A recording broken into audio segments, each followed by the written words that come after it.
The Sussexes were always in a hurry to change things. And I think particularly the Duchess, perhaps through no fault of her own, sort of came into the royal family and thought everything happens like that. Anyone with any knowledge of the royal family knows that everything happens at a glacial pace because it's a marathon, not a sprint. The Princess of Wales is sometimes compared to the late Queen Elizabeth II because she is, on one hand, one of the most recognisable and photographed women on earth, and then on the other she remains quite inscrutable. You don't really know what she's thinking at any given time. We haven't heard all that much from her because she's not a particularly confident public speaker.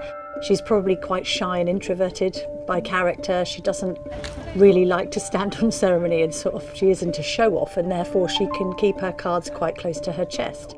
And what's been interesting about the update of Valentine Low's book, Courtiers, it's moved into the paperback stage and there's some more revelations in it, is this suggestion that Kate might have been involved in this response to the Harry and Meghan interview with Oprah Winfrey, that apparently Kate was the one who perhaps partially intervened and made sure that that very classic line that is now down in modern royal history, recollections may vary, was included in the statement issued by the late Queen in response. It may be the case that recollections may vary on whether Kate made this intervention or not, but it's in Low's book, so let's deal with it. How likely is it that she made the intervention? Well, I know that the couple were directly involved in the negotiations with Buckingham Palace. Don't forget, this whole response to Oprah Winfrey straddled 3 different households because the late Queen was having to deal with it with her people in conjunction with the then Prince of Wales, now the King's people, in conjunction with William and Kate, now the Prince and Princess of Wales. There's no doubt that all the royals were personally invested in this. How do they solve this Harry problem? And it's not just William, it's also Kate, seemingly saying, look, we're in no rush to resolve this because we don't want to be sucked into more drama and we've got to keep our heads down and get on with our work. And although we love him and we want him to be back on good terms with us, we're not going to start getting involved anymore and being dragged in. There's trust has gone because they feel that anything they say to him is going to end up in his second volume of his book, or with rumours of Meghan writing a book. Nothing they say is going to be kept private. But also they just are such different people to Harry and Meghan, and maybe that's some of the reason why they clashed. You've got 2 extroverts in Harry and Meghan, 2 super confident people who go out onto the world stage and grab it with both hands and want to speak in public and all the rest of it. And then Kate, who's basically the complete opposite of that person. In Spare, Harry talks about that culture clash between the former American actress and the so-called English Rose, not wanting to discuss her hormones, not wanting to be hugged, not wanting to share a lip gloss. And in many respects, you could say that that casts the Princess of Wales in a bad light. You know, is she quite cold and unfeeling? People close to her say, no, she's not cold and unfeeling, but she's not over-familiar either. I think sometimes English and American people can rub each other up the wrong way in that regard.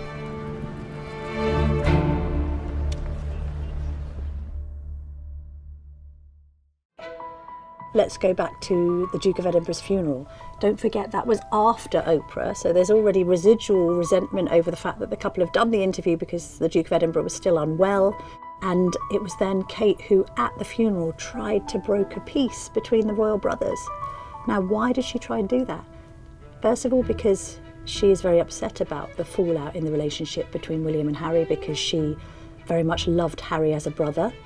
She's not somebody who is particularly confrontational, again, quite like the Queen in that regard, would rather just everybody smooth things over and things be okay than have this tension.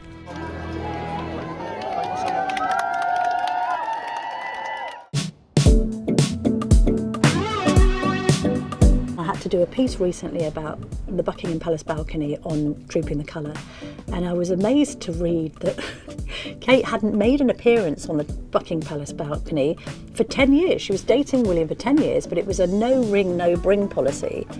And it made me think, gosh, you know, there she was kind of waiting in the wings for a decade to get married. I appreciate Meghan met Harry much later in life and they would have been in a hurry to start a family and things. But there was an urgency to how they behaved, and we need to leave, and we want to have a meeting with the Queen and Prince Charles, we've got to go to Canada, we want to release a Megxit statement. Everything was quite rushed, fair enough, they were a couple in a hurry, but that's completely contrary to how the royal world operates. It then sort of raises an interesting question about what the Princess of Wales is actually like. As described, she is shy and she is introverted, but there is a steeliness about Kate that quite a lot of people that know her sort of speak to. This idea that she has a quiet confidence about her, that she does know her own mind. She is a shaky and unconfident public speaker, and she's had to work on her presentation to the public, because when she first started out in royal life, she started as William's +1 really, and she's there in a supporting role, but as time has gone on, she's had to develop her own solo career. Over the course of time, William and Kate have taken it in turns to kind of push each other forward. So when Kate was doing all of her early years work, it was William in the background saying, you know, you've got to do more solo stuff, you've got to kind of establish your own legacy. And he was the one pushing her forward to do that. And then when he's, for instance, promoting things like his Earthshot prize, that's a point at which Kate steps back a bit and promotes him. The dynamic between the couple is interesting, and I give you a couple of anecdotes to explain what I'm talking about. The first anecdote I'll name is when we were in Borneo with the couple. It was after they had married, and we were all in the jungle, and they're looking for orangutans to photograph and going up into the rainforest canopy. While we were on this trip in the middle of nowhere, the topless photographs emerged in a French magazine of Kate and William on holiday, and Kate's topless, and it's been taken by a very long lens as they were holidaying. It wasn't hard to determine that William was very, very angry. And what I thought was quite interesting about the princess is apparently she was pretty cool about it, and sort of was having to say to the gentlemen around her, even though it was her topless photographs that were being discussed at the highest levels, that everyone needed to just take a breath and calm down. And in the end, the couple went on to sue the magazine closer, and they got a 6-figure sum, which I believe they then gave to charity, and they won that case some years later. And it was no doubt it was an invasion of privacy, but I just thought it was an interesting sign into Kate's character that while all about her were losing their heads, she kept hers. The other interesting anecdote I have about Kate is I had to, quite embarrassingly, phone her after she had been dumped by Prince William. The couple later acknowledged in their engagement interview that they had broken up and that she wasn't very happy about it. And I had to give her a call just to see if she wanted to comment on the breakup. And I phoned her and she did answer. And I said, look, I'm sorry to read the news that you've broken up with William. Is there anything you'd like to say? Having introduced myself, I was on the Sunday Express at the time. And she very politely said, oh, well, look, I've never commented on this in the past, and I don't think it's a good idea to start commenting now. But thank you for calling. And she was so polite. I just sort of, God, I mean, anybody else would have just told me to do one and put the phone down. So I sort of bid her, thank you very much, good luck. And of course, 3 months later, William had huge regrets. And they got back together at the Diana concert, I think. She's been in this royal world now for nearly 2 decades. She's just taken her time. So legacy projects aren't just for Christmas, they're for life. You've got to play the long game. And maybe that's one of her advantages in all this, is that she's always seen the importance of playing the long game. I suppose that's also a privilege of knowing that one day you're going to be queen. And the thing is with Kate doing the early years thing is she sees that as her legacy project. So that's the thing that she's going to be working on for years.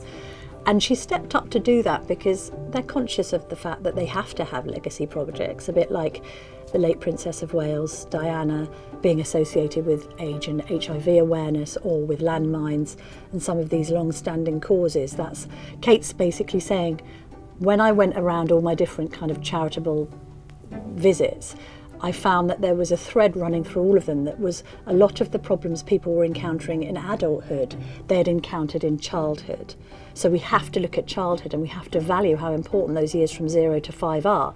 I think she bristles at the notion that she's only interested in childhood because she's a mother. She was actually interested in these issues before she had Prince George.